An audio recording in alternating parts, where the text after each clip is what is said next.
your cooperation. I recognize Ms. Lujan Grisham for her 5 minutes. Thank you, Mr. Chairman, and welcome, Ms. Squier. And I'm really going to focus on New Mexico, and I wish we were doing that in a way because we're proud of what's going on in New Mexico. And I'll repeat this again in my testimony and my question, but we're now the most food insecure for children in the country and nearly the most food insecure for adults in the country. So as we talk about partnerships, the role for federal oversight, and given that I've been in a cabinet, it's a hard job, as Ms. Squires will attest to. But in fact, our Human Services Department's been in, has had questioned and actually had a judge require that they do things differently in terms of many of their benefit programs, which is why you absolutely need a partnership. And I really appreciate that you're here because I do think we need to have reform conversations and to think about proactive ways to make these programs more stable for the future. I know that you haven't been doing that in New Mexico and you're not working and won't testify before the New Mexico legislature, so I'm really honored that you're willing to come before us today. Now, you're part of a thing called the Secretary's Innovation Group.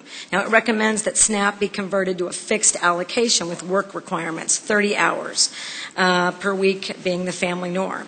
Now, I think every New Mexican, and I agree, would love that every able-bodied adult would have meaningful employment. But let's be mindful about the conditions around the country.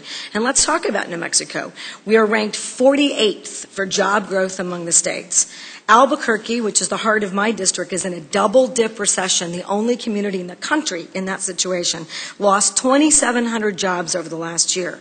As I said, we had the highest rate of food insecurity, 31% for children. So bearing in mind that New Mexico has these challenges that our residents face, I'm trying to understand exactly what you're proposing. When there aren't enough jobs to go around, do we tell these kids and these families, I'm sorry, you'll be hungry? Because 31%, it looks to me that's exactly what we said, without a mandatory work program. Ms. Squier, how do we reconcile that?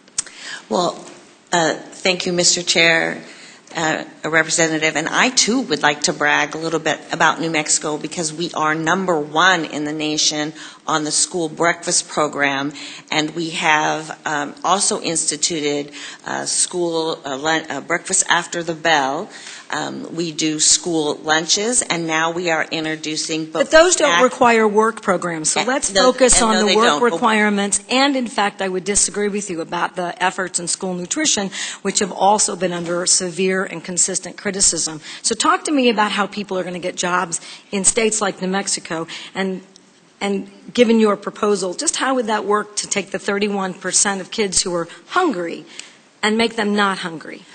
Well, Mr. Chair, Representative, I would disagree with you a little bit about the jobs that are out there. What I'm doing right now is running a program in a little part of the state called Hobbs, and it was a pizza delivery, Domino's, and they needed people to work, and they couldn't get them. Because Hobbs has a huge oil and gas boom, Ms. Squier, with so many high-paying jobs, six-figure incomes for people who are doing custodial work and driving trucks.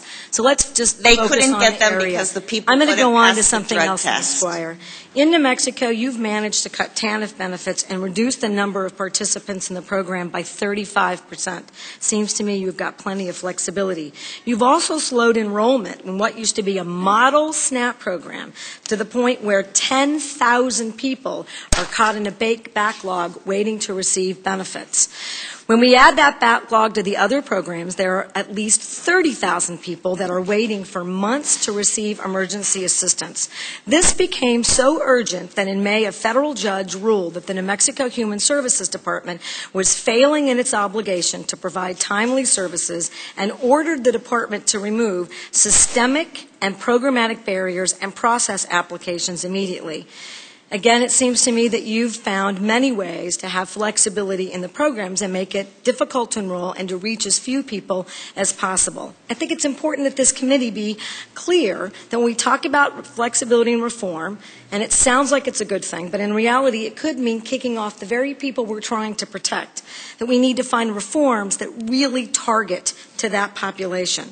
And I'd like to ask, yes or no, that if Congress were to adopt your recommendations, would I expect to see even bigger backlogs in the state of New Mexico? There are no current backlogs, ma'am.